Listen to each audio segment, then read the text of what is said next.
ये कहानी है बरसाना की, जहाँ राज राजेश्वरी हमारी श्री राधा रानी जी का जन्म हुआ था। बरसाना में श्री राधा जी का एक मंदिर है, जिसके पास एक सेठ जी रहा करते थे। सेठ जी बहुत ही संपन्न थे। उनके पास सब कुछ था, आलीशान दुकान, भव्य मकान, 3 बेटे और 3 बहुएं। सेठ जी यूँ तो हर तरीके से साधन संपन्न थे, लेकिन फिर भी उनके मन में बड़ा दुख था। उन्हें हमेशा लगता था कि काश उनके एक बेटी होती। उन्हें लगता था अगर उनके एक पुत्री होती तो वे अपने मन की सारी बात अपनी पुत्री को बताते और पुत्री को भी वह बहुत दुलार करते। कुछ समय पहले ही सेठ जी की पत्नी का देहांत हो गया था, इसलिए सेठ जी को बहुत ही अकेलापन महसूस होने लगा था। सेठ जी हमेशा अपने घर के पास स्थित मंदिर में श्री राधा जी के दर्शन करने जाया करते थे। एक दिन जब सेठ जी मंदिर में श्री राधा जी के दर्शन करने गए, उस दिन मंदिर में एक संत पधारे थे। सेठ जी को कुछ उदास देख संत जी ने सेठ जी से पूछा, उदास क्यों हो बेटा?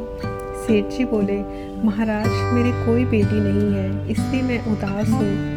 संत मुस्कुराए और बोले कि यदि जीवन में किसी चीज़ का अभाव है तो उसकी जगह भगवान को बिठा लेना चाहिए। इस पर सेठ जी बोले, महाराज मेरी तो कोई बेटी नहीं है, तो मुझे इस स्थिति में क्या करना चाहिए?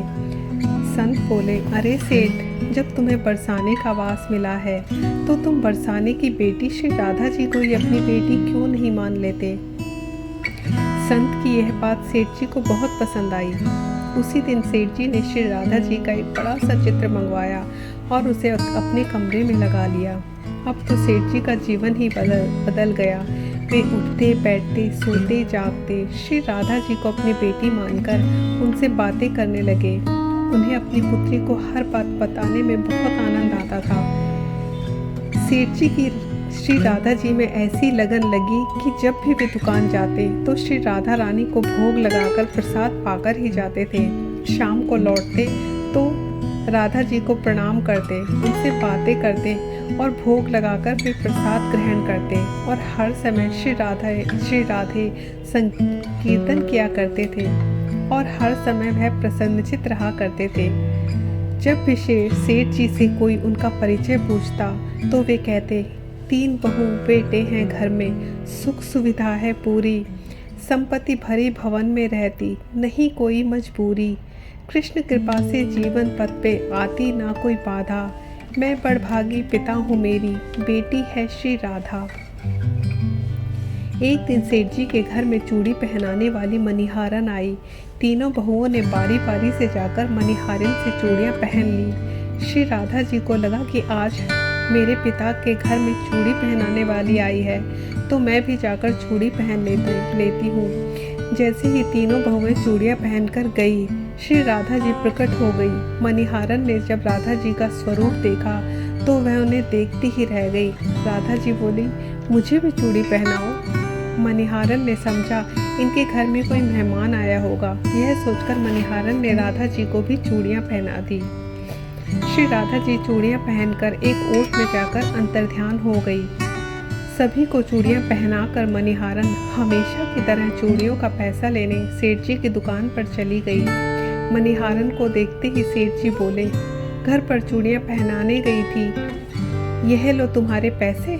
सेठ जी ने मणिहारन को हर बार के जितने पैसे दे दिए। मणिहारन बोली, सेठ जी इस बार मैं ज़्यादा पैसे लूँगी। मैंने आपके घर में 3 जनों को नहीं बल्कि 4 जनों को चूड़ियाँ पहनाई हैं। सेठ जी बोले, हमारे घर में 3 बहुओं के अलावा चौथी तो कोई है ही नहीं चूड़ी पहनने वाली। मणिहारन बोली, ये मैं नहीं जानती, लेकिन मैंने तो चूड़ी 4 लोगों को पहनाई है। सेठ जी बोले कि बाकी के पैसे मैं पहले घर में पता करूँगा, उसके बाद दूंगा। मणिहारन बोली, ठीक है सेठ जी, आप घर में पता कर लीजिए। यह कहकर मणिहारन अपने घर चली गई। शाम को सेठ जी घर पहुँचे। उन्होंने घर में मणिहारन के बारे में पूछा। उनकी बहुओं ने कहा कि केवल हम तीनों ने ही चूड़ियाँ पहनी हैं। सेठ जी बोले, मैं भी कहूँ कि चौथा तो कोई है ही नहीं हमारे घर में जो चूड़ियाँ पहने। इस प्रकार सेठ जी यह बात भूल गए और अपने नित्य काम में लग गए। सेठ जी राधा राधा बोलते बोलते श्री राधा जी को प्रसाद का भोग लगाकर और भोजन करके सो गए। जब सेठ जी को नींद आई तो उनके स्वप्न में श्री राधा जी प्रकट हो गई। राधा जी बहुत उदास थी, उनकी आंखों में आज आंसू थे। सेठ जी ने पूछा, बेटी उदास क्यों है?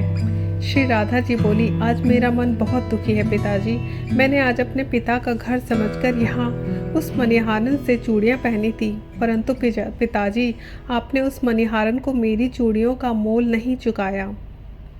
पिताजी आपने मुझे बेटी तो बना लिया, परंतु आपको मेरी याद नहीं आई, आपने मुझे भुला दिया, इससे मैं बहुत दुखी हूँ। यह सुनकर सेठ जी सपने में ही रोते हुए बोले, बेटी मुझे क्षमा कर दो, मुझसे बहुत बड़ी भूल हो गई। सेठ जी तुरंत नींद में से उठ बैठे, उनकी आंखों से आंसू आ रहे थे। सेठ जी ने तुरंत तिजोरी में से पैसे निकाले और मणिहारन के घर की तरफ चल दिए। सेठ जी ने मणिहारन के घर का दरवाज़ा खटखटाया। मणिहारन ने दरवाज़ा खोला। सेठ जी आप इतनी रात को? सेठ जी को अपने घर पर देखकर मणिहारन चौंक गई।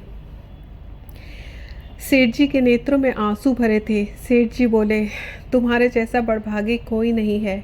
मणिहारन बोली, सेठ जी क्या हुआ? सेठ जी बोले, मैंने राधा जी को अपनी बेटी बनाया, परंतु मैंने उन्हें कभी अपने नेत्रों से नहीं देखा, लेकिन तुमने आज उन्हीं राधा जी को अपने हाथों से चूड़ियाँ पहनाई है। आज तुम्हारे जितना भाग्यशाली इस धरती पर कोई नहीं है। मैं तुम्हें अपनी पुत्री की पहनी हुई चूड़ियों का मूल्य चुकाने आया हूँ। यह कहकर सेठ जी ने रुपयों से भरी हुई थैली मणिहारन के सामने रख दी और कहा, इसमें से जो भी लेना हो वो ले लो। जब मणिहारन ने सुना कि स्वयं राधा जी उससे चूड़ियाँ पहनने आई थी, तो उसकी आंखों से भी आंसुओं की धारा बह निकली। मणिहारन बोली, सेठ जी मैं राधा रानी की चूड़ियों के पैसे आपसे कैसे ले सकती हूँ?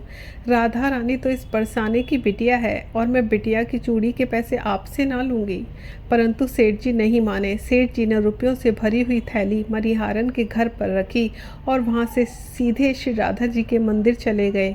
उस दिन के बाद सेठ जी ने सब कुछ छोड़कर संन्यास ले लिया और अपना शेष जीवन राधा जी के मंदिर में राधा जी की भक्ति करते करते बिता दिया। जय श्री राधे।